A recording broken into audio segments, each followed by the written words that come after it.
आइए परमेश्वर के वचन को निकाल कर पढ़ेंगे।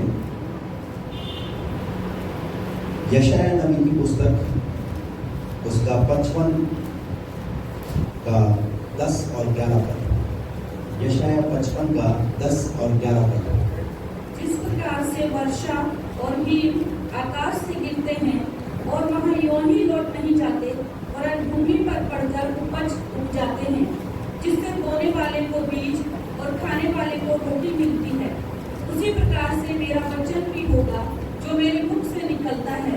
वह व्यर्थ ठहरकर मेरे पास ना लौटेगा, परंतु जो मेरी इच्छा है उसे वह पूरा करेगा, और जिस काम के लिए मैंने उसको भेजा है उसे वह सफल करेगा। आमीन। Praise the Lord. अभी हमने यहाँ पढ़ा जैसे वर्षा और हिम जब वो आकाश से नीचे गिरते हैं तो व्यर्थ ही नहीं गिरते, पर जो खेती पर जब वो गिरते हैं, वर्षा जब खेत पर होती है तो खेत क्या होता है? फलता है।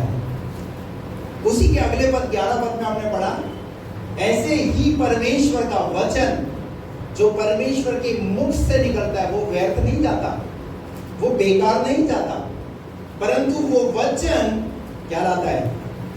वो फल लाता है, वो आशीष लाता है, और वो इंसान के जीवन में सफल होता है। इसका इको कम करो। वो वचन इंसान के जीवन में सफल होता है। आज इस सुबह के समय में हमें परमेश्वर के वचन से ये बात सीखनी है कि हम कैसे परमेश्वर के वचन की घोषणा करें और हमारे द्वारा की गई वचन से घोषणा वो हमारे लिए कैसे आशीष को लाती है। Praise the Lord. क्या मेरे साथ है? आप परमेश्वर के वचन को पढ़ते हैं, लेकिन कई बार हम परमेश्वर के वचन को पढ़कर उसको समझते नहीं और उस अनुसार हम उस घोषणा को करते नहीं। यहाँ यशायाह नबी की पुस्तक में परमेश्वर का वचन कहता है कि आकाश से जो वर्षा होती है और जो हिम गिरता है वो ऐसे ही बेकार नहीं होता, उससे खेती होती है, खेती फलवंत होती है और बहुत सारे लोगों को भोजन मिलता है। ऐसे ही परमेश्वर का जो वचन है वो बेकार नहीं है। एक जगह निकाल कर पढ़े भजन संहिता 138 का 2। आज मैं आपको बता रहा हूं कि परमेश्वर के वचन से घोषणा करना सीखें। मैं तेरे पवित्र मंदिर की ओर दंडवत करूंगा। मैं तेरे पवित्र मंदिर की ओर दंडवत करूंगा। और तेरी करुणा और सच्चाई के कारण। और तेरी करुणा और सच्चाई के कारण तेरा धन्यवाद करूंगा। नाम का धन्यवाद करूंगा। हाँ। क्योंकि तूने अपने वचन को अपने बड़े नाम से अधिक महत्व दिया। अंडरलाइन कर लीजिए इसको। क्योंकि तूने अपने नाम से ज्यादा वचन को महत्व दिया है। Praise the lord. हालेलुया। किसको? अपने नाम से ज्यादा, यानी परमेश्वर ने अपने नाम से ज्यादा किसको महत्व दिया है? किसको आदर दिया है? वचन को आदर दिया है। कल फास्टिंग प्रेयर के अंदर मैं ये इस बात को बता रहा था। 2 बातों में परमेश्वर जो है वो आदर दे रहा है। किन किन बातों में आदर दे रहा है? पहली बात है वचन को आदर दे रहा है, और दूसरी बात किसको आदर दिया जा रहा है? पढ़िए पहला तीमुथियुस 5 का 17 पद। कौन सी बात को आदर दिया जा रहा है? हाँ। जो प्राचीन अच्छा प्रबंध करते हैं। जो प्राचीन अच्छा प्रबंध करते हैं। विशेष करके वे जो वचन सुनाने और सिखाने में परिश्रम करते हैं। हाँ। तो उन्हें आदर के योग्य समझे जाएं। कितने? कौन लोग? जो सिखाते हैं वचन। जो वचन को सिखाने वाले हैं, जो पास्टर है, जो प्रचारक है, जो आपको परमेश्वर के वचन की शिक्षा देते हैं, उनके विषय में लिखा हुआ है उनको सिंगल आदर के योग्य समझे। कितना? 2 गुने डबल। यानी कौन दिला रहा है आदर? ये परमेश्वर दिला रहा है। पता क्यों परमेश्वर आदर दिला रहा है? क्योंकि वो परमेश्वर के वचन को बोल रहे हैं, वो आपके लिए परिश्रम करते हैं, वो आपके लिए प्रार्थना करते हैं। इसलिए परमेश्वर का वचन कह रहा है वो 2 गुने आदर के योग्य समझे जाएं। Praise the lord, hallelujah. आप अपने जीवन के अंदर, मैं आपको कहना चाहता हूं कि आप अपने जीवन में पहला परमेश्वर के वचन को आदर दीजिए और दूसरी बात परमेश्वर के दास को आदर दीजिए। दोनों बातों में आपको आदर देना है। ये मैं नहीं सिखा रहा, पर ये आप जिस वचन को पढ़ते हैं वो वचन आपको ये बात सिखा रहा है। मान लीजिए आप परमेश्वर के वचन को महत्व देते हैं पर परमेश्वर के दास को आदर नहीं देते। वो वचन जब आता है तो ये तो ऐसे ही बोलते हैं। अगर आपने ऐसा सोचा है तो आप कभी आशीष नहीं पाओगे, कभी आप आशीषित नहीं होगे, कभी आपका परिवार आशीषित नहीं होगा। कई लोग जो है परमेश्वर के दास को ही आदर देते हैं, पास्टर साहब, और परमेश्वर के वचन का कोई मेडिटेशन नहीं, कोई पढ़ना नहीं, उसका कोई आदर नहीं। जो वचन सिखाता है उन वचनों पर ध्यान नहीं देना, तो आप क्या कर रहे हैं? कहीं ना कहीं परमेश्वर के वचन को इग्नोर कर रहे हैं। इग्नोर मत कीजिए, क्योंकि आज की सुबह के समय में आपको ये दो बात सीख कर जानी है। परमेश्वर के वचन को आदर देना है और दूसरी बात परमेश्वर के दास को आदर देना है। हालेलुया। और यहां पर हम देखते हैं उसने अपने नाम से ज्यादा किसको महत्व दिया है? वचन को महत्व दिया है। बाइबल में वचन का महत्व क्या है? इंसान के जीवन के अंदर एक इंसान कैसे आशीषित हो सकता है, कैसे वो फलवंत हो सकता है। यदि आपने परमेश्वर के वचन को अपने जीवन में स्थान नहीं दिया है तो परमेश्वर के वचन को अपने जीवन में स्थान दीजिए। अगर मैं आपसे पूछूं प्रतिदिन आप बाइबल पढ़ते हैं तो उत्तर क्या आएगा? जब समय मिलता है तब पढ़ते हैं। बाइबल का पढ़ते हैं, जब समय मिलेगा तब पढ़ेंगे। पर बाइबल आपके जीवन के लिए क्या है पता है? मार्गदर्शक, वो पुस्तिका है। ये वो मैनुअल पुस्तक है कि आपकी जिंदगी को जीना सिखाती है। आपका उठना, आपका बैठना, हर तरीके से परमेश्वर का वचन आपको सिखाएगा। निकाल दो, निकाल दो पढ़े भजन संहिता 33 उसका 4 तक पढ़िए। क्योंकि यहोवा का वचन सीधा है। कैसा है यहोवा का वचन? यहोवा का वचन सीधा है, सीधा है, सीधा। इब्रानियों की पुस्तक उसके 4 का 12 पर पढ़िए। इब्रानियों 4:12। क्योंकि परमेश्वर का वचन जीवित, क्योंकि परमेश्वर का वचन जीवित और प्रबल और हर एक दो-धारी तलवार से भी बहुत चौखा है। और कैसा है वचन? कैसा है? तलवार देखी आपने? परमेश्वर का वचन लिखा है। परमेश्वर का वचन जो है जीवित है। पहली बात, ये मरा हुआ वचन नहीं है। हजारों साल पहले ये लिखी गई पुस्तक आज भी ये पुस्तक बात कर रही है। आज भी ये पुस्तक लोगों की जिंदगी को बदल रही है, जीवनों में काम कर रही है। क्यों? क्योंकि परमेश्वर का वचन जीवित है। हालेलुया। परमेश्वर का वचन जीवित और कैसा है? और प्रबल है, इसका प्रभाव है। और तीसरी बात, और हर एक दो-धारी तलवार से भी बहुत चौखा। और कैसा है परमेश्वर का वचन? दो-धारी तलवार से भी चोखा। यानी बोलने वाले को और सुनने वालों को, दोनों को क्या करती है? तलवार। दो-धारी तलवार से भी चोखा और प्राण और आत्मा को और गांठ और गुदे को अलग करके आर पार छेदता है। वचन का कार्य देखिए। वचन की खूबी तो आपने देखी, पर वचन का कार्य देखिए कहाँ? वो प्राण, आत्मा और गांठ कहाँ और गुदे कहाँ? गांठ और गूदे को क्या करती है? अलग करके। यानी देखिए कितनी तेजी के साथ आपके जीवन में परमेश्वर का वचन कार्य करता है। पर पता है बहुत सारे लोग उसको कार्य नहीं करने देते, वो अपने मन को कठोर करते हैं। इजरायली लोगों का नाश होने का कारण क्या रहा? उन्होंने अपने मन को कठोर किया। परमेश्वर का वचन उनके लिए आया पर उन्होंने अपने मन को कठोर किया। पर परमेश्वर का वचन का कार्य क्या है? जब वचन जीवन में आता है तो उसके कार्य करने दीजिए उसे, उसको अपने जीवन में वो उसका जो स्थान है उसे वो दीजिए, क्योंकि वो आपके जीवन में काम करेगा, आपके जीवन को बदलेगा। कई बार जब पादी साहब वचन देते हैं तो बोलते हैं आज का वचन तो सारा मेरे लिए बोल दिया, तेरे लिए बोल दिया तो तू ग्रहण कर ले, बदल ले अपनी जिंदगी अगर तेरे लिए तो। हालेलुया। एक बात ध्यान रखना, परमेश्वर का वचन जो है कभी खाली नहीं जाता। परमेश्वर का वचन किसी ना किसी के जीवन में कार्य करता है। हालेलुया। और वो बार बार क्या करता है? वो छेड़ता है। Praise the Lord. उसको कार्य करने दीजिए। परमेश्वर के वचन की ताकत को समझिए, उसकी सामर्थ को समझिए। हालेलुया। सबसे ज्यादा तेज कार्य करने वाला वो है परमेश्वर का वचन।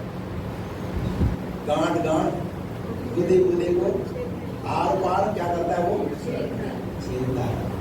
जब पतरस ने प्रचार किया, पवित्र आत्मा पाया, कितने लोगों ने विश्वास किया? कितने लोगों ने विश्वास किया? वहां लिखा है 3000 लोगों ने विश्वास किया और कहने लगे ईसाई को हम उद्धार पाने के लिए क्या करें? क्या आया उनके पास? उनके पास आया परमेश्वर का वचन। वो टूटे हुए थे, उनके अंदर एक पश्चातापी हृदय था। उन्होंने इस बात को एक्सेप्ट किया कि हाँ, हमने ही उस प्रभु को क्रूस पर चढ़ाया है। जब उन्होंने इस बात को एक्सेप्ट किया, पतरस ने इस बात का प्रचार किया, उन्होंने कहा हाँ, हम पश्चाताप करते हैं, हम इस बात को एक्सेप्ट करते हैं। आज बहुत सारे लोग जो है एक्सेप्ट नहीं करते, अपनी गलती को मानने को तैयार नहीं है, अपने जीवन को सुधारने को तैयार नहीं है। जिस गलती में पड़े उसी में जीवन जी रहे हैं। इससे कोई मतलब नहीं है परमेश्वर के लिए कि आप प्रभु में कितने समय पहले आए, कितने साल से आप प्रभु में विश्वास रखते हैं, आपकी कितनी उम्र हो गई है, आपने कितनी बाइबल पढ़ ली, इससे कोई मतलब नहीं रखता। पर इतना इस बात से रखता है कि आप परमेश्वर के वचन के अनुसार कितना चलते हैं, यह मतलब रखता है। सब मैं तो 10 साल से प्रभु में आया हूं, मैं तो 4 बार बाइबल पढ़ चुका हूं, पर चलता कितना है? तू कितना चलता है? जब नापा जाएगा, दानियल 5:17 में लिखा सकता है, उसमें लिखा हो 17 में, तकेल मानो तुम तोड़ा गया पर तू तराजू में कैसा पाएगा? हल्का पाएगा। परमेश्वर के वचन में हम कैसे पाए जाने चाहिए? बाइबल कहती है यहोवा का भारी वचन। जब भविष्यवक्ताओं की पुस्तक शुरू होती है, हबक्कूक की पुस्तक, नहूम की पुस्तक, तो वहां लिखा है यहोवा का कैसा वचन? भारी वचन। आप यहोवा के भारी वचन को हल्का मत कीजिए। वो भारी वचन जब आपके जीवन में आए तो कुछ करने के लिए आ रहा है, आपकी जिंदगी को बदलने के लिए आ रहा है। उसको काम करने दीजिए अपने जीवन में, मन को कठोर मत कीजिए, तब तो वो वचन आपके जीवन में कार्य करेगा। नहीं तो जैसे आ रहे वैसे चले जाएंगे, इस कान से सुन रहे, इस कान से सुनकर निकाल लेंगे, कोई मतलब नहीं है।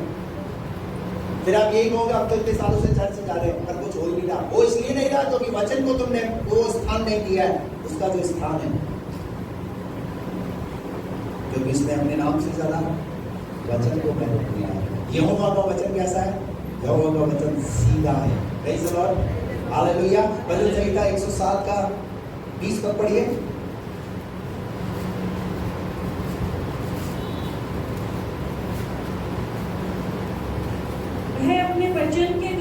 वह अपने वचन के द्वारा, किसके द्वारा? वचन के द्वारा उनको चंगा करता है। क्या करता है? उनको चंगा करता है। Praise the Lord. आप अगर बीमार हैं और अगर आप वचन का इस्तेमाल कर रहे हैं, क्या पाएंगे आप? क्या पाएंगे आप? चंगाई पाएंगे।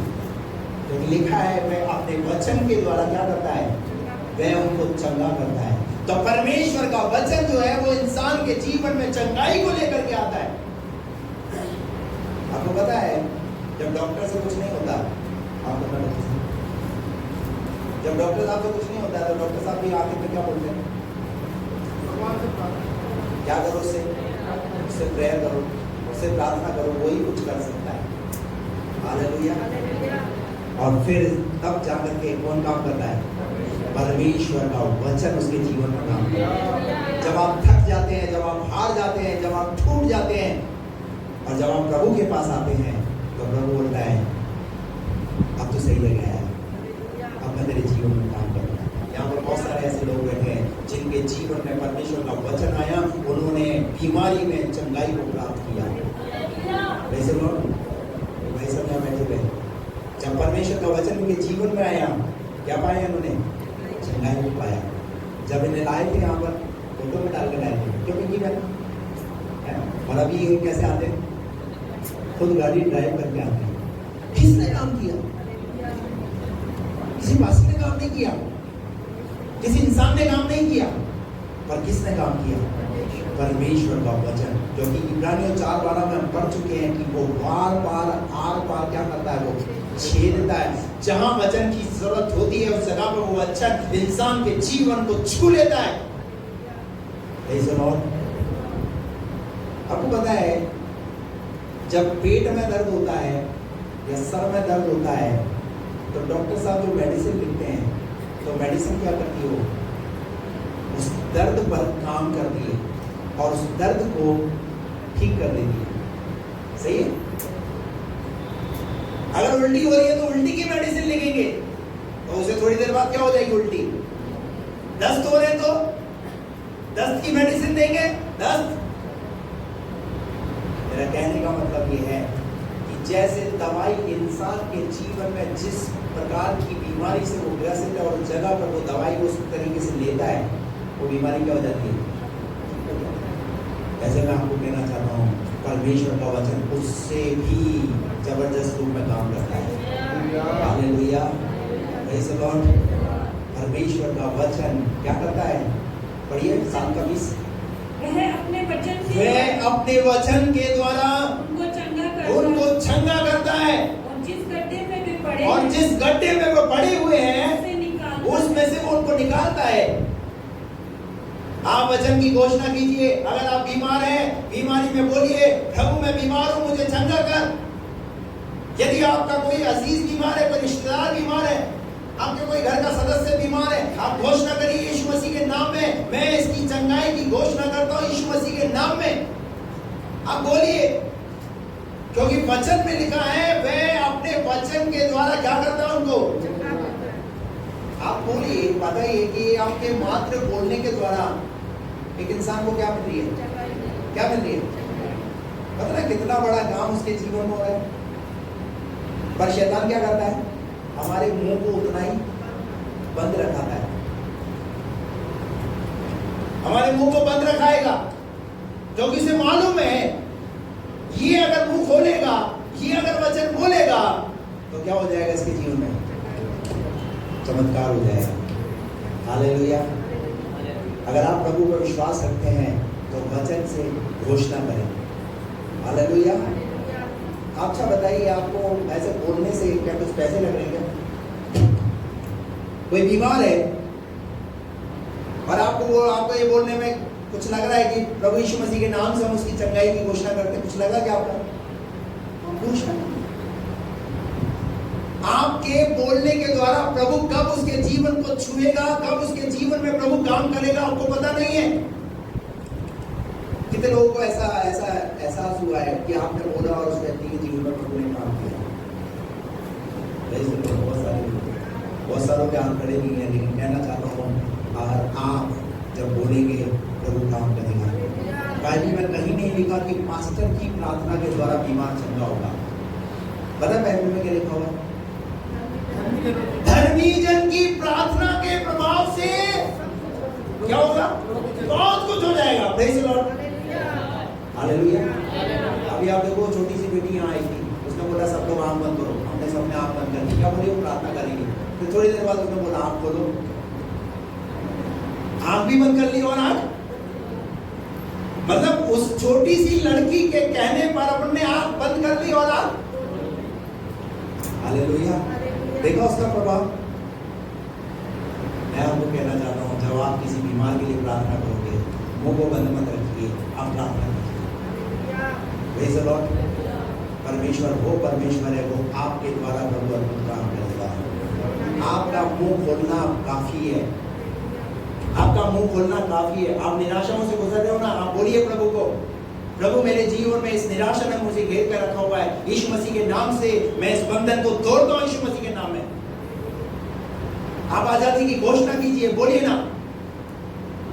दुनिया में जो दुनियावी नेता है वो कैसी घोषणा करते हैं? कैसी घोषणा करते हैं?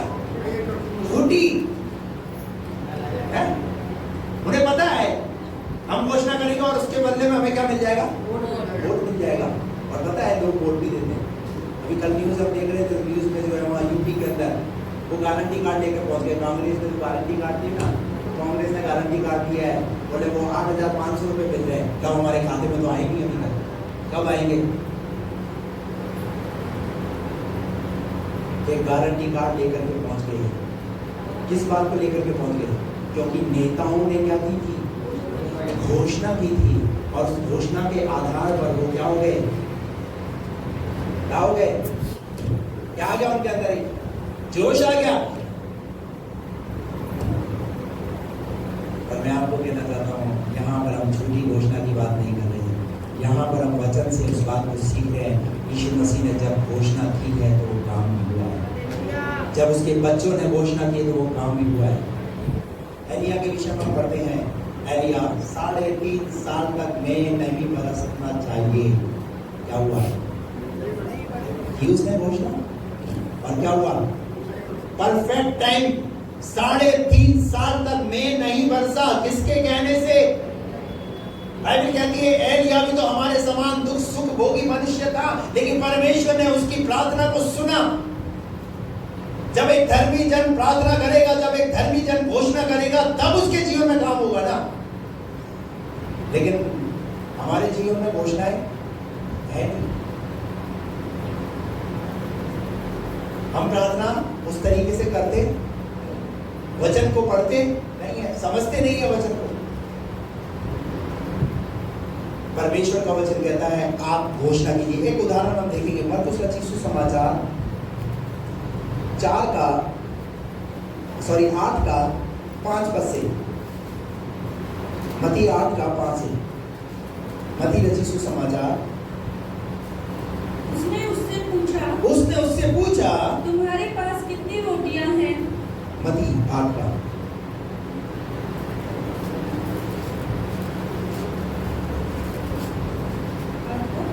5 से। जब वह कफरनहूम में आया तो एक सूबेदार ने उसके पास आकर कहा। कौन आया? सूबेदार आया और आकर के उसने उससे कहा, उससे विनती की, हे प्रभु, मेरा सेवक घर में लकवा रोग से बहुत दुखी पड़ा है। अब देखिए यीशु मसीह के पास कौन आया? एक सूबेदार आया, यानी एक मालिक आया। किसके लिए? प्रार्थना कराने के लिए, सेवक के लिए, अपने सेवक के लिए, अपने नौकर के लिए। आप देख सकते हैं इस व्यक्ति के जीवन में कि अपने नौकर से कितना प्यार करता है। अगर ये बीमार रहेगा तो घर का झाड़ू पोछा कौन करेगा? घर की साग सब्जी कौन लेकर के आएगा? इसका मतलब देखिए कितनी चिंता करता है अपने नौकर की। यीशु मसीह ने इसके विश्वास को देखा, यीशु मसीह ने इसके जीवन में अपने नौकर के प्रति प्रेम को देखा। और पता है तीसरी बात क्या देखा? इसके जीवन में वो विश्वास। कैसा विश्वास है? इसने कहा मेरा सेवक, मेरा नौकर कहाँ है? घर में बीमारी की अवस्था में और वो दुखी है। आगे क्या लिखा है? हे प्रभु, मेरा सेवक घर में लकवा रोग से बहुत दुखी पड़ा है। उसने उससे कहा मैं आकर उसे चंगा करूंगा। यीशु मसीह ने क्या बोला? मैं आकर उसे चंगा करूंगा, मैं आऊंगा और मैं उसके लिए प्रार्थना करूंगा, मैं वो चंगा हो जाएगा। और उसका उत्तर सुनिए, सूबेदार ने उत्तर दिया, हे प्रभु, मैं इस योग्य नहीं कि तू मेरी छत के तले आए, परंतु केवल मुख से कह दे, तो मेरा सेवक चंगा हो जाएगा। बस मुख से एक वचन बोल दे और मेरा सेवक घर में क्या होगा? चंगा हो जाएगा। हालेलुया, जोरदार ताली बजाइए। इस विश्वास को देखिए, ये यीशु मसीह के साथ रहा नहीं है, पर यीशु की चर्चा इसने सुनी है, यीशु के बारे में इसने सुना है, और सुने हुए पर इसके अंदर इतना विश्वास आया है कि उस विश्वास के साथ यीशु के पास आकर खड़ा हो रहा है कि मेरे घर में भी जो मेरा सेवक है वो बीमार है, आप बस बोल दीजिए वो चंगा हो जाएगा। इसलिए तो भजन 107 का 20 में लिखा है, वह अपने वचन के द्वारा चंगा करता है। Praise the Lord. आप जब बीमारी की अवस्था में वचन को क्लेम कीजिए, वचन को बोलिए, वचन आपके जीवन में काम करेगा। जब परमेश्वर ने इस सृष्टि की रचना की, क्या बोला? मुंह से वचन बोला और होता गया और होता गया और होता गया। हालेलुया। आज आपका परमेश्वर भी आपको यही बात सिखाना चाहता है कि अपने जीवन के अंदर आप घोषणा करना सीखें। आप बीमारी की अवस्था में, आर्थिक संकट से आप गुजर रहे हैं या और किसी प्रकार की मुसीबत से आप गुजर रहे हैं, आप बोलिए। परमेश्वर अपने दास की बात को नीचे गिरने नहीं देगा, अपनी दासी की बात को नीचे गिरने नहीं देगा। आपकी बातों को परमेश्वर पूरा करेगा। जब एक समय आएगा वो आपके जीवन में बातों को पूरा करेगा।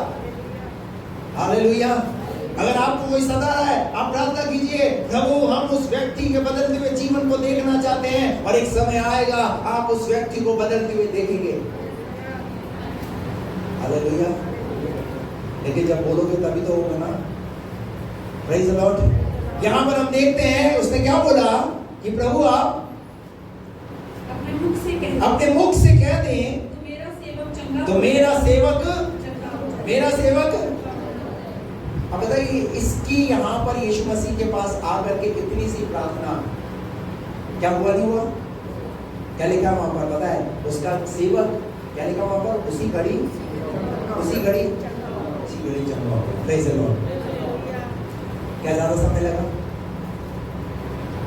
आप बोलिए, प्रभु आपके द्वारा काम करेगा। हालेलुया। प्रभु आपकी प्रार्थना को सुनेगा। मैं आपके अंदर इस विश्वास को डालना चाहता हूं कि आप जिस प्रभु पर विश्वास रखते हैं, आप ये ना सोचें कि मेरी प्रार्थना के द्वारा नहीं होगा, मेरी प्रार्थना को प्रभु नहीं सुनेगा, पास्टर की ही प्रार्थना सुनेगा।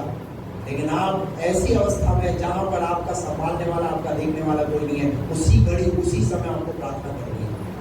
किसी भी मुसीबत से गुजर रहे हो, एक मिनट उस प्रभु को पुकारिए, अपनी आंखें प्रभु की ओर लगाइए और कहिए, प्रभु मुझे तेरी जरूरत है। और वो देखिए कैसे आपके जीवन में काम करेगा। हालेलुया। एक और उदाहरण निकाल करके देखें, मरकुस 25 सुसमाचार उसका 4वां अध्याय और उसका 35 पद से। उसी दिन जब सांझ हुई तो उसने चेलों से कहा, आओ हम पार चलें। कौन लेकर के जा रहा है पार? यीशु मसीह अपने चेलों को अपनी नाव में रख करके लेकर के कहाँ जा रहा है? इस किनारे से उस किनारे लेकर के जा रहा है। यानी इस यात्रा में यीशु उनके साथ है और यीशु मसीह ने उस यात्रा को शुरू कराया है और कहा पार चले आगे। और वे भीड़ को छोड़कर जैसा वह था वैसा ही उससे नाव पर साथ ले चले आगे। और उसके साथ और भी नावें थी। तब बड़ी आंधी आई। तब क्या आया? बड़ी आंधी आई और लहरें नाव पर यहाँ तक लगी और कि वह पानी से भरी जाती थी। और पर वह आप पिछले भाग में गद्दी पर सो रहा था। आगे। तब उन्होंने उसे जगाकर कहा, हे गुरु, क्या तुझे चिंता नहीं कि हम नष्ट हुए जाते हैं? तब उसने उठकर आंधी को डांटा और पानी से कहा, शांत रहे। क्या बोला कि उसने? क्या बोला? आंधी शांत रहे, आंधी थम जा। और क्या हुआ? और आंधी थम गई और और बड़ा चैन हो और क्या हुआ? ये तो यीशु मसीह बोलता है तब होता है ना। हम बोल रहे तो कुछ भी नहीं हो रहा, हम बोल रहे तो कुछ भी नहीं हो रहा। लेकिन अगर आपने बाइबल पढ़ी है तो आपको पता होना चाहिए यीशु मसीह ने क्या बोला, पता है? तो मुझसे भी तो कैसे बोला यीशु मसीह? ऐसे ही नहीं बोला। जो वो करता है वो अधिकार उसने आपको भी दिया है। हालेलुया। बाइबल कहती है उसने जब 12 को बुलाया और बुला करके उसने उन्हें उन पर अधिकार दिया, बीमारियों पर अधिकार दिया, दुष्ट आत्माओं पर अधिकार दिया। जब परमेश्वर ने मनुष्य की रचना की तो उसने कहा फूलो फलो पृथ्वी में भर जाओ और उस पर अधिकार रखो। क्या दिया उसने पृथ्वी पर? आप अपने अधिकारों को पहचानिए। आप अपने अधिकार तो नहीं पहचानते कि प्रभु ने मुझे किस अधिकार से नवाजा है, प्रभु ने मुझे कौन कौन से अधिकार दिए। हालेलुया। जब तक आप अपने अधिकारों को नहीं पहचानोगे तब तक शैतान आपको दबाएगा, तब तक शैतान आपको मारेगा, तब तक शैतान आपको पीटेगा। आप अपने अधिकारों को पहचाने कि परमेश्वर ने आपको कैसे अधिकार दिए हैं। Praise the Lord। उसने आंधी को डांटा, पानी को कहा थम जा, और आंधी और पानी क्या हो गए? थम गए। हालेलुया। आप घोषणा करें, आपके जीवन में अगर किसी प्रकार की आंधी अगर आई हुई है तो क्या करना है आपको? किसी ना किसी को तो घोषणा करनी पड़ेगी, किसी ना किसी को तो खड़ा होना पड़ेगा, किसी ना किसी को तो तैयार होना पड़ेगा। Praise the Lord. ये सारे के सारे चेले क्या हो गए थे? क्या हो गए थे सारे के सारे चेले? घबरा गए, डरा गए इनके जीवन में, आंधी को देख करके, तूफान को देख करके, और क्या कहने लगे? अब तो हम क्या हो जाएंगे? डूब जाएंगे, मर जाएंगे। लेकिन यीशु मसीह ने क्या करा? इन्हें डूबने दिया।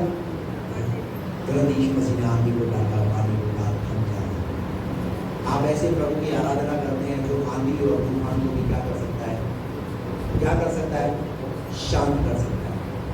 आपको ऐसा लगता है आपकी जिंदगी में अगर किसी प्रकार का आंधी और तूफान आया हुआ, उदाहरण के तौर पर अगर आपका पति अगर शराब पीता है,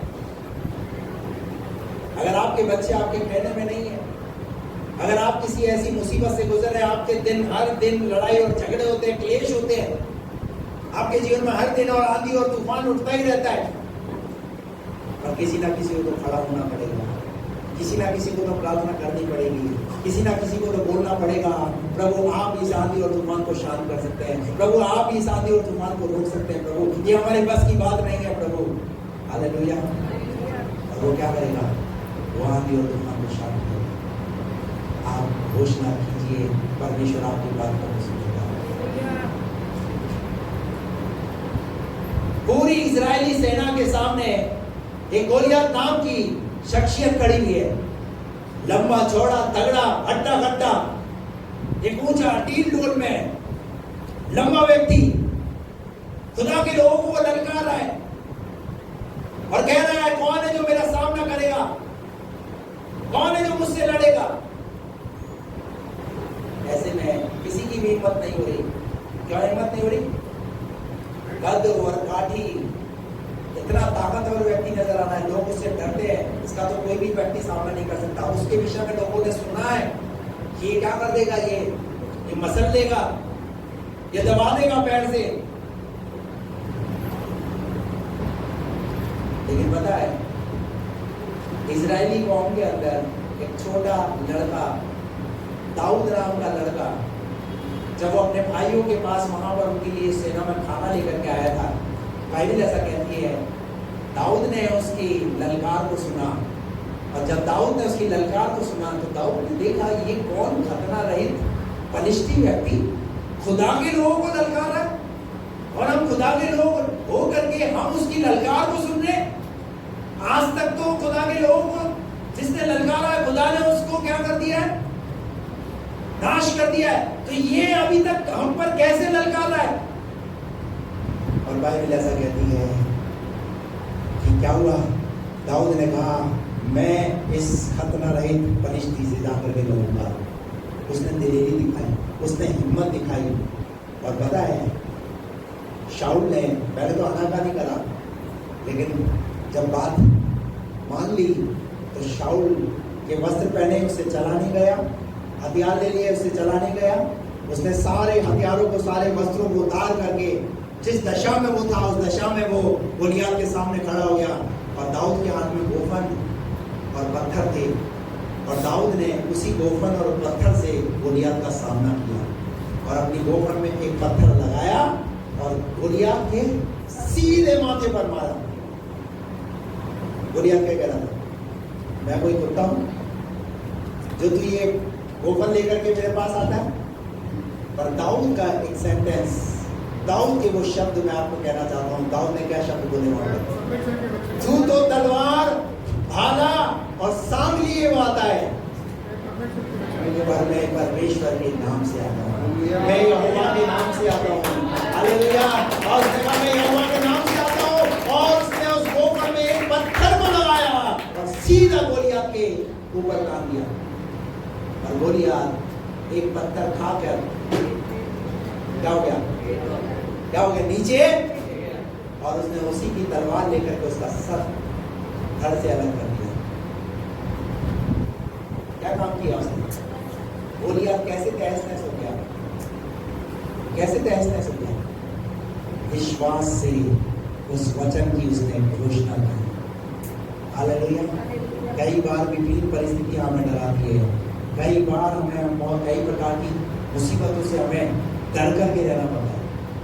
अभी खासतौर से भी एग्जाम का समय, 10th और 12th का भी एग्जाम का समय था। कई बच्चे एग्जाम तो दे दिया, अब कैसे करते हैं?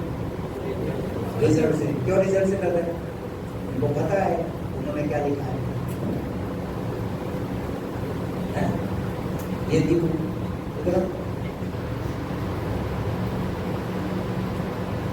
एग्जाम के समय में, एग्जाम है उससे एक दिन पहले, 2 दिन पहले इसका हाथ टूट गया। और एग्जाम का है 10th board. 10th board exam इसे देना है 2 दिन पहले इसके हाथ, और वो भी कौन सा? लेफ्ट, जिससे ये लिखता है। एक तो मुसीबत एग्जाम, और दूसरी मुसीबत क्या? हाथ टूट गया। अब बताइए ऐसे समय में। और तीसरी मुसीबत क्या है? इसकी मम्मी का स्टेटमेंट था, कुछ समय पहले इसके एग्जाम में थे, क्लास टेस्ट, उसमें रिजल्ट क्या था इसका? 0। जो क्लास में 0 लेकर के आ रहा है।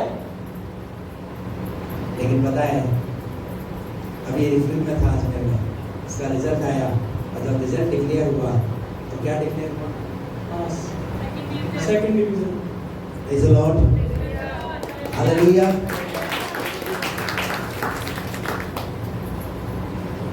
जब परमेश्वर के दास बोलेंगे ना तो काम होगा। ये निराशा में था और ये कहता, अंकल मेरा रिजल्ट कैसा आएगा, मेरी मम्मी मुझे मारेगी, मुझे छोड़ने वाली नहीं है। मैं यही बोल रहा था। बताओ मेरे को इसके लिए ऐसा बोलने के, बोले तू फेल हो जाएगा, तू फेल हो जाएगा, मैं ऐसा क्यों बोलूं? मैंने क्या बोला? तू पास हो जाएगा। हालेलुया। और घर में माँ क्या कहती है? फेल हो जाएगा, तेरे लक्षण दिख रहे हैं, लग नहीं रहे तेरे ऐसे काम की तू पास हो जाएगा। कितने बच्चों को ऐसे माँ बाप ने बोला? लेकिन क्या हुआ रिजल्ट? हेलो, आप अपने बच्चों को ऐसे बोलते हो तो अच्छा भी बोलो ना उनके लिए, हैं? अरे पढ़ते नहीं है तो प्रभु का अनुग्रह तो उनके ऊपर, अनुग्रह पर तो दया रखो खुदा की। Hallelujah, praise the Lord. है जेनिफर, तो समझ में आ रहा है? आप अपने बच्चों के लिए, तू फेल हो जाएगा, तू जीवन में कुछ नहीं कर सकता, तू चाय का ठेला चलाएगा, तू किसी के घर में झाड़ू लगाएगा, पोछा लगाएगा। एक बात ध्यान रखना, अगर आपने ऐसा स्टेटमेंट दे दिया है ना, तो एक दिन वो किसी के घर में झाड़ू पोछा लगा करके पैसा ला करके देगा। लेकिन आपको क्या बोलना है? नहीं मेरा बेटा वकील बनेगा, नहीं मेरा बेटा डॉक्टर बनेगा। हालेलुया। आपको कुछ भी नजर ना आए तो भी अच्छी बात बोलो। Praise the Lord. कोई पैसा लग रहा है, लेकिन बेचारा वो माँ की बातें है ना, वो रात को सपने में भी उसको ये नजर आती है, फिर सुबह उठ के बोलता है, मम्मी मैं किसी आंटी के घर में पोछा लगा रहा था। वो पोछा इसलिए लगा रहा था क्योंकि तेरी दिन भर तेरी माँ ने तेरे कान में क्या बोला है? तू पोछा लगाएगा, तू झाड़ू लगाएगा, तू चाय बेचेगा, तू चाय की केटली लेकर के दुकानों में घूमेगा। तेरी माँ तेरी सबसे बड़ी भविष्यवक्ता, प्रॉफिट, तेरे लिए भविष्यवाणी करने वाली। लेकिन जब आप अपने बच्चों को अच्छी जगहों पर देखते हैं तो आपका विश्वास किस स्तर पर होता है? आपको ये होना चाहिए कि नहीं, हमारे बच्चे उस कंडीशन में नहीं, पर इनके लिए अच्छी बातें भी बोली गई है। Hallelujah, praise the Lord. आप अच्छी बातों की घोषणा कीजिए, बुरी बातें मत बोलिए। अगर आप अपने जीवन में असफलता को देख रहे हैं तो बोलिए, नहीं मेरे जीवन में सफलता आएगी। Praise the Lord. यहोशू की पुस्तक 1 अध्याय 8 तक पढ़िए।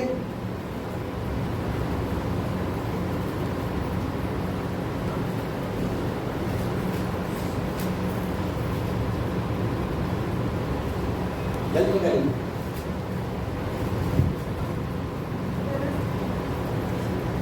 व्यवस्था की यह पुस्तक तेरे चित्त से कभी न उतरने पाए, इसी में दिन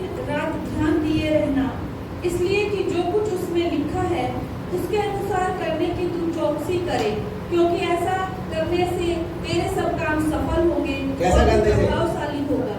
व्यवस्था की पुस्तक में जो बातें लिखी हैं और ऐसा करने से तेरे सब काम सफल हो गए। अब बताइए, परमेश्वर असफलता की बात कर रहा है, सफलता की बात कर रहा है? अरे आपका परमेश्वर आपकी सफलता की बात करता है। परमेश्वर असफलता की बात नहीं करता, क्योंकि हमारा परमेश्वर नेगेटिव नहीं, परमेश्वर हमारा पॉजिटिव परमेश्वर है। आप अपने जीवन से पॉजिटिव बात को बोलिए, अच्छी बातों को बोलिए। अगर आपका बिजनेस नहीं चल रहा है, सुबह उठिए, बोलिए यीशु मसीह के नाम में आज मेरा बिजनेस चलेगा, आज ग्राहकों की लाइन लगी रहेगी। हेलो, पर हम कल भी ठीक नहीं था, आज तो बहुत ज्यादा हालत खराब है। पूरे मार्केट में मंदी है। पूरा मार्केट कैसी स्थिति से गुजर रहा है? मंदी से गुजर रहा है। पूरा गुजर रहा है, गुजरने दो। हेलो, इज़हाक के लिए लिखा हुआ है, इज़हाक ने जब खड्डा खोदा, उसके दुश्मनों ने उस खड्डे को भर दिया। प्रभु, मैंने खोदा, दुश्मनों ने से, अब मैं कैसे जो दूंगा, कैसे बोऊंगा? दोबारा खोदा, दोबारा भर दिया। हेलो, असफलता पर असफलता, पहले अकाल और फिर पानी पूछ रहा है तो पानी नहीं मिल रहा। बता, हिम्मत नहीं आ रही। तीसरी बार फिर खोदा, परमेश्वर ने उसे वहां लिखा हुआ है, बहुतायत की आशीष दी। हालेलुया। अरे प्रभु के लोगों, अगर आप प्रभु पर विश्वास करते हो ना, प्रतिदिन घोषणा करो, प्रतिदिन खड्डा खोदो, पानी निकलेगा। आपकी घोषणा पर निर्भर करता है, आपके बोलने पर निर्भर करता है। अगर आप बोलोगे नहीं तो कुछ होगा भी नहीं, ध्यान रखना। लेकिन अगर आप प्रभु के जन हो, और लिखा है धर्मी जन की प्रार्थना के प्रभाव से बहुत कुछ हो सकता है, तो आपके हाथ में बहुत कुछ करवाना। व्यवस्था की पुस्तक तेरे चित्त से कभी ना उतरने पाए, इसमें इसी में दिन और रात ध्यान दिए रहना कि जो कुछ उसमें लिखा है उसके अनुसार करने की तू चौकसी करे। अब क्या करना पड़ेगा आपको? जो इसमें लिखा है उसके अनुसार आपको चौकसी करनी है। पर हम क्या करते हैं? हम चौकसी नहीं करते। वचन को इस कान से सुनते हैं, इस कान से चौकसी कीजिए। वचन ऐसा कह रहा है तो मुझे इस वचन को पूरा करना है। मैं आशीषित कब होगा? मैं प्रभावशाली कब होगा? आगे क्या लिखा हुआ है? क्योंकि ऐसा करने से, जब तुम चौकसी करोगे और चौकसी करके ऐसा करोगे, क्योंकि ऐसा ही करने से तेरे सब काम सफल होंगे। कब होंगे? कब होंगे? क्यों आज आपके जीवन में सफलताएं नहीं है? क्योंकि कहीं ना कहीं आपने परमेश्वर के वचन में चौकसी नहीं की है, आपने लापरवाही की है, आपने वचन की अवहेलना की है, वचन का उल्लंघन किया है, और उल्लंघन करने वाला कभी आशीष नहीं पाता। अगर आप चाहते हैं कि प्रभु मुझे ब्लेस करे, प्रभु मुझे आशीषित करे, तो वचन को पूरा करना सीखिए, वचन की आज्ञा का पालन कीजिए।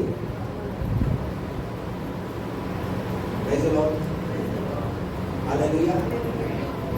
आपके कितने लोगों के घरों में प्रेयर होती है? फैमिली प्रेयर कितने लोगों के घर में होती है? सब एक साथ प्रार्थना करते हैं। हेलो, बाइबल कहती है कि आप वचन का क्या करना है? आदर करना है, और सिर्फ आप नहीं पर आपके परिवार के लोगों को भी उस वचन का आदर देना है, उसको पूरा करना है। कहीं ना कहीं अगर कोई कमजोर हो गया तो वो आपके लिए मुसीबत बनेगा, आपके लिए दुखदाई बनेगा। बाइबल कहती है जैसे जैसे अंत के दिन को निकट देखो, एक दूसरे को समझाओ और एक दूसरे को चिताओ। क्यों समझाने और चिताने के लिए कहा गया है? क्योंकि आने वाला समय कैसा होगा आपको पता नहीं है। इससे पहले कि बुरे दिन आए, हम क्या करें? अवसर को बहुमूल्य समझें। क्योंकि अगर आप प्रभावशाली होना चाहते हैं, आपको वो काम करने पड़ेंगे, आपको वचन का पालन करना पड़ेगा, वचन की आज्ञाओं को पूरा करना पड़ेगा। और यहाँ लिखा है ऐसा करने से तेरे सब काम कितने? सब काम, कितने? सब काम, सब काम सफल होंगे। पता है हम क्या सोचते हैं? जब भौतिक वस्तुएं हमारे जीवन में आती है तो हम सोचते हैं प्रभु हमारे कामों को पूरा करना है, ब्लेसिंग कार्य करो। लेकिन भौतिक कामों से आप प्रभु के कामों को सफलता में नहीं देख सकते। समझ मेरी बात? आपका आध्यात्मिक जीवन के अंदर परमेश्वर की ओर से जो परमेश्वर ने आशीषें ठहराई है, क्या वो आपके जीवन में है? क्या वो वरदान आपके जीवन में है? क्या वो आत्मा के फल आपके जीवन में नजर आ रहे हैं? अगर आप भौतिक रूप से अगर आप ये सोचते हैं कि परमेश्वर हमें ब्लेस कर रहा है, तो मैं कहना चाहता हूं अंबानी का परमेश्वर ही बड़ा परमेश्वर है। हेलो, समझ रहे मेरी बात? कितनी गाड़ियां उसके पास, कितने बंगले हैं उसके पास, कितने नौकर चाकर है उसके पास, कितना बिजनेस है उसके पास, कौन कौन से बिजनेस है उसके पास। फिर तो इसका मतलब उसका परमेश्वर बड़ा हुआ ना। मैं आपको कहना चाहता हूँ दुनिया भी आशीष से अपने आप को ये मत आंको कि परमेश्वर हमें ब्लेस कर रहा है, परमेश्वर हमें आशीष दे रहा है। आपके पास घर है, अच्छी बात है, प्रभु को धन्यवाद हो। आपके पास गाड़ी है, प्रभु को धन्यवाद हो। दुनिया की चीजें जो मिल रही है उसके लिए प्रभु को धन्यवाद हो। लेकिन उन चीजों पर फूलना मत, उन चीजों पर घमंड मत करना, क्योंकि जो खुदा देता है वो ले भी सकता है। बाइबल में नबूकदनेस्सर नाम का एक राजा था, जब वो बाबुल की छत पर जब वो टहल रहा था, उसके मन में घमंड आया, इस बाबुल को मैंने बसाया है। ठीक है, परमेश्वर ने कहा तूने बसाया है, तो परमेश्वर ने उसे दंड भी दिया वहां पर और ये बात सिखाई, तू अपने आप को किस उसमें नाप रहा है। अगर देखना है तो अपने आत्मिक जीवन में देखिए कि आप आत्मिक जीवन में कितना बढ़े हुए हैं, आपका परिवार आत्मिक जीवन में कितना बढ़ा हुआ है, आपका परिवार कितना उन्नति कर रहा है, आपके बच्चे आत्मिक जीवन में कितने उन्नति कर रहे हैं। नापना है तो उन बातों में देखिए। पर हम दुनिया भी आशीष से क्या कर रहा था, प्रभु ने हमें लोगों को ये सब आशीष दी। नहीं, अगर आप इसमें ढालते में तो अपने आप को उसमें ढालते से बाहर निकालिए। बाइबल कहती है पहले उसके राज्य उसके धर्म की खोज करो, तो ये सब वस्तुएं तो तुम्हारे पीछे आती रहेंगी। इन पर घमंड नहीं करना, इन पर फूलना नहीं, प्रभु को धन्यवाद देना अगर ये है तो। हालेलुया। बाइबल में लिखा है, क्या लिखा है? ऐसा करने से तेरे सब काम सफल होंगे और तू प्रभावशाली होगा। क्या होगा? तू प्रभावशाली होगा, तेरा प्रभाव होगा। कब? वचन की चौकसी करने से। दिन और रात ध्यान दिए रहेंगे। क्या वचन की चौकसी करें? हालेलुया। क्या वचन को आप ऐसा बोल रहे हैं? हो गया पूरा?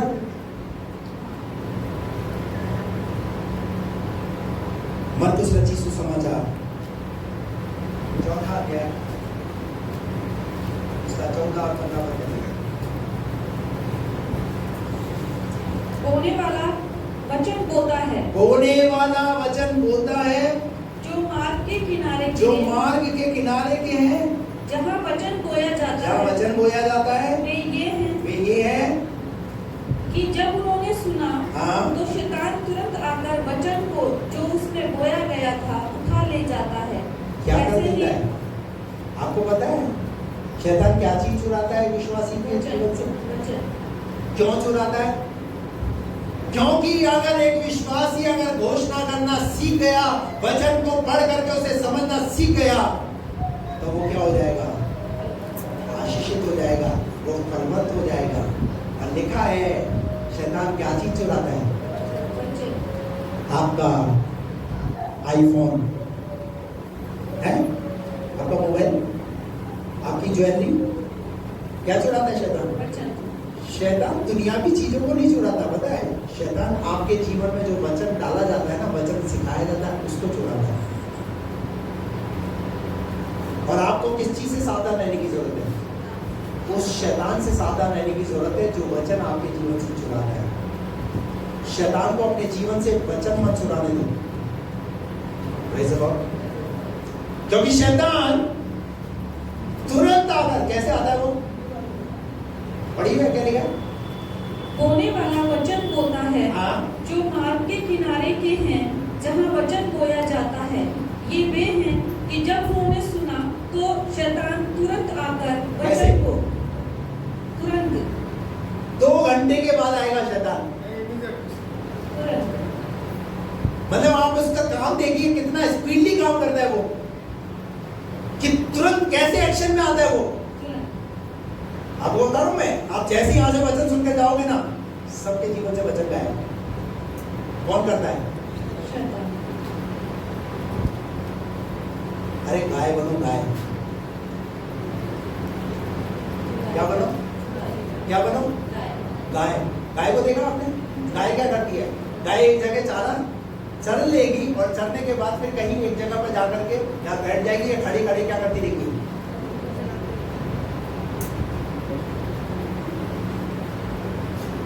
क्या करती रहती है? चुगाली करती रहती है। क्यों कर रही है पता है? उसे बचाने के लिए। क्या एक विश्वासी ऐसा करता है? आप जो वचन सुन रहे हैं, अभी हम पूछो अगले संडे मैंने क्या प्रचार किया?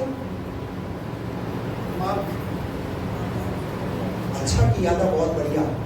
याद नहीं आ रहा बस, उसमें आप डांस भी कर रहे थे, हाँ वो याद है, पर वचन क्या था वो याद? 7 दिन पहले उसने मेरे साथ किया था वो याद है, पर परमेश्वर का वचन याद? आप आशीषित कब होंगे? जब आप वचन को स्मरण रखेंगे। हालेलुया। वचन को स्मरण रखेंगे, वचन की घोषणा कीजिए। जो वचन सुनते हैं प्रतिदिन पूरे सप्ताह भर उस वचन को जुगाली कीजिए। उसे बोलिए कि प्रभु का वचन हमें ऐसा सिखाता है, प्रभु का वचन के अनुसार हमें ऐसा करना है।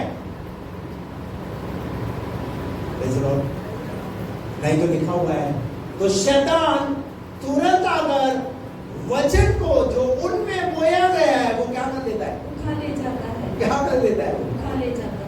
उठा। सैयाद आएगा, जाल बिछाएगा, उसके जाल में सैयाद कौन है? शैतान। शैतान क्या करता है? शैतान जाल बिछाता है। किस चीज के खिलाफ? सुने वचन के खिलाफ। वचन को उल्टा पुल्टा करके, वचन को गलत रीति से किसी ना किसी तरीके से हमारे जीवन से वचन चला जाए। शैतान का ये तरीका है कि वो वचन को हमारे जीवन से निकाले।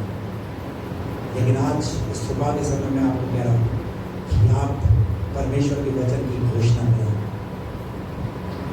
आप किसी मुसीबत से गुजर रहे हैं, आप बोलिए, वचन को इग्नोर मत कीजिए, वचन को छोड़िए मत, क्योंकि वचन आपके लिए आशीष का कारण बनेगा। क्योंकि ऐसा करने से तेरे सब काम और तू प्रभावशाली, ये सब बातें ऐसे ही नहीं लिखी, लेकिन जिसने पूरा किया है उसके जीवन में ये हुआ है। Hallelujah, hallelujah. प्रतिदिन अपने जीवन में डिसाइड कीजिए, नहीं मुझे परमेश्वर के वचन को पढ़ना है। समय में से समय को चुराइए। शैतान तो आपको आपकी लाइफ को इतना बिजी कर देगा, वो वचन को पढ़ने नहीं देगा, लेकिन आपको डिसाइड करना है, आपको निकालना, नहीं मुझे आधा घंटा परमेश्वर के वचन को पढ़ना है, आधा घंटा परमेश्वर के वचन से मैं बात करूंगा, प्रभु मुझसे बात करेगा। और सुने वचन को क्लेम कीजिए, प्रभु आज के दिन आपने ये जो वचन दिया है, मैं इस बात से घोषणा करता हूं, आज मेरे जीवन की, मेरे परिवार की परिस्थिति बदल जाए, मेरे घर की हालत बदल जाए। प्रभु क्यों नहीं करेगा? प्रभु आपने जिसके वचन को पढ़ा है वो आपके जीवन में काम करेगा। आइए अपनी आंखें